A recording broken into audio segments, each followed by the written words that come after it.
Good evening, Mayor and council members. I'm Deborah Elston, and I'm coming to you in hopes that you will address another investigation that finished in December regarding Council Member Drew Glover, once again violating the respectful workplace policy. This report was brought to my attention a couple weeks ago, and I had heard nothing about it in the media or otherwise. I felt the public should know, so I posted it on Nextdoor and closed the discussion. People I have spoken to were completely unaware of this report and wanted to know more. I'm asking you, our council, how come this has not been agendized for discussion or consideration?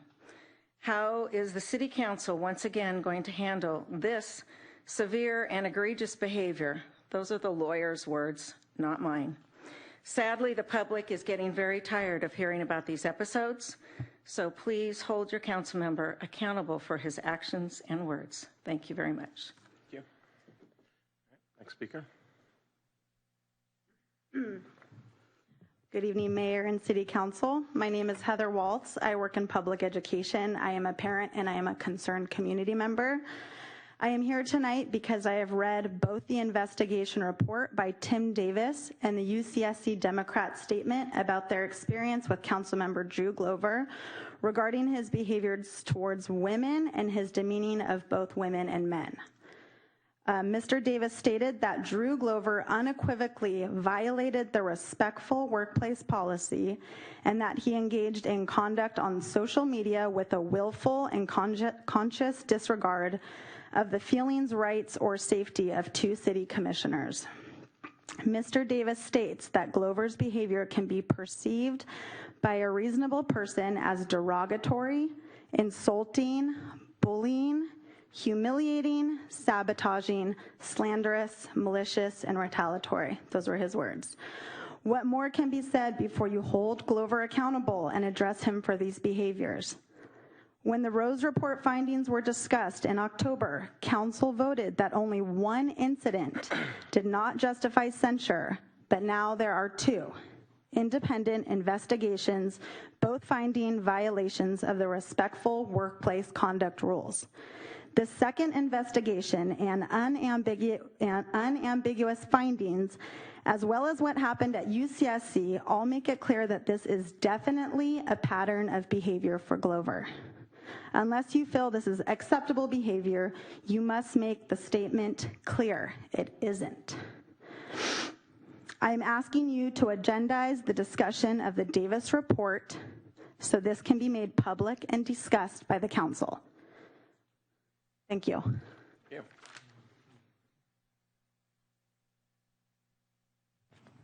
Hi, my name is Nancy Stewart. Mr. Mayor, members of the council, I'm here this evening because I've read the findings from a recent respectful workplace violation investigation completed by attorney Tim Davis. In his letters, Mr. Davis stated that Mr. Glover's behavior can be perceived by a reasonable person to be derogatory, insulting, bullying, humiliating, sabotaging, slanderous, malicious, and retaliatory. At the October 8th, 2019 council meeting, a motion was made by Councilmember Brown and seconded by then Vice Mayor Cummings that stated the council finds that censuring of two of its members is inadequate based on the findings of the Rose Report as it relates to the appropriate policy. A single act shall not constitute disrespectful conduct, especially severe and egregious, unless especially severe and egregious. In October, Mr. Glover's behavior towards a city staff member was so egregious that the city manager directed all staff, other than the city manager and department directors, to no longer communicate directly with the councilman.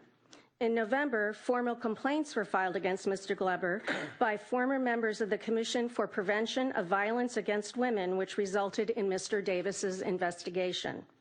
And most recently, the UCSD Democratic Club chose to endorse the recall of Councilmember Glover based on his rude and disrespectful behavior towards their members and others in the community. These are all examples of behavior or a pattern of behavior that should not be tolerated by you as leaders of this community or by the citizens of the city of Santa Cruz. Mr. Davis's response to the complaints was submitted to the city 2 months ago, and yet there has been no action taken by the City Council. I'm here tonight to ask you to agendize this most recent report and the violations by Councilmember Glover and to hold him accountable for his behavior. Thank you. All right, next speaker. About this whole recall, it's basically they're trying to get Drew and Chris impeached without a trial and without any charges. The only reason for them being impeached is because there are people that don't like them, and every single one of us in this whole room has people that don't like us. So with that said, last guy talking about global warming is, he's just the kind of person who I have in mind. He no doubt is also for open borders and the rather stealthy sanctuary city policy, which, according to my understanding, all of you unanimously support. I brought this up at a recent forum at the Loudon Nelson Center where Chris and Drew were both present presenting their case, and the audience was overwhelmingly in support of them. I explained that I was not in support of them. I think they should be recalled. And I explained it was nothing personal because I think all of you should be recalled, at least. In support of this strike because it's very important, because the wages here are not livable and the housing is not affordable. And I also want to, after listening to Deborah's comments and her people that she brought in, it should be noted that on nextdoor.com, if you speak favorably about homeless women and how they should not be attacked and that they should have access to housing, you get cut off of, removed from nextdoor.com. No one is really speaking about Chief Mills and his turning a blind eye to employment discrimination against women and sexual harassment by officers in our department. But Deborah can be seen walking in and out of the police station many times a day. So I think it's quite hypocritical that when people like Drew and Chris are standing up to end violence against women, that they're being falsely accused of sexism. And really, is it much worse to be raped and murdered on the streets or to be looked like sideways or something, whatever these little things are that are made up by the city manager's office? I don't think so. This is like a smear campaign that you should reject, you should call out. Women should be insulted that these accusations are being made against Drew when the city sanctions the shutting down of Ross Camp and sending women to their death. Thank you. Yeah.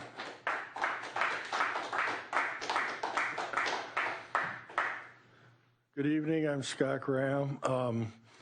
There's a real injustice happening here in town, and it's on the ballot, and it's the recall. Chris and Drew are being accused of things by the pro-recall group that are patently false. They've made up a bunch of stuff. They've marched around town telling people lies to get them to sign the recall petitions. They paid out-of-town signature gatherers to gather signatures because the group that gathers signatures here in this county refused to do it for them because they didn't agree with the recall. So they had to hire a group from San Jose to do it. And it's just amazing that instead of being forthright with what they were recalling these guys on, which is that there's developers, real estate agents, and landlords that didn't like their policy. And that's the whole reason these guys are being recalled. this whole smoke screen about sexual harassment and stuff like that, it didn't happen. It's been made up. But then we have, as just mentioned, the sexual harassment at the police department, which we're only finding out about now. There was a policewoman that wasn't getting backup because she filed a complaint against a superior officer that was eventually fired. She filed a complaint against the guy, and nobody would help her. If she was on a call, no one would come and back her up. That's outrageous that this is happening.